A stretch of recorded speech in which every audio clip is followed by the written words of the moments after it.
ఇందిరమ్మ రాజ్యం అంటే ఏందో ప్రజలకు అర్థమైంది. ఆనాటి రోజులు అంటే ఏందో అర్థమైంది. మార్పు అంటే ఏందో అర్థమైంది.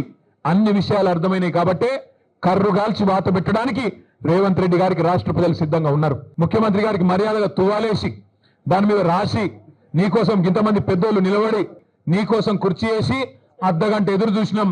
నీకు నీ కుర్చీకి ఇచ్చే గౌరవం నీకు ఇచ్చినాం. కానీ ముఖ్యమంత్రి గారు మీరు గౌరవాన్ని నిలుపుకునే పద్ధతుల్లో లేరు. మీరు మీ మాటలు మీ రోత చేష్టలు ఇవన్నీ తెలంగాణ సమాజం గమనిస్తూ ఉంది. పెద్దలు కేసీఆర్ గారిని మీరు ఎట్లా ప్రతిరోజు దుర్భాషలాడుతున్నారో ప్రపంచం మొత్తం చూస్తూ ఉంది.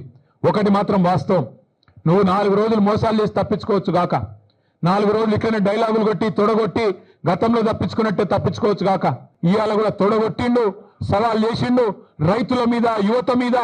ఎప్పుడు వస్తావో రా, కేసీఆర్ వస్తాడా కేటీఆర్ వస్తాడా రండి అన్నాడు. మరి నువ్వు రా రా రా అంటే నేను వచ్చిన, నువ్వేమో పత్తలేవు.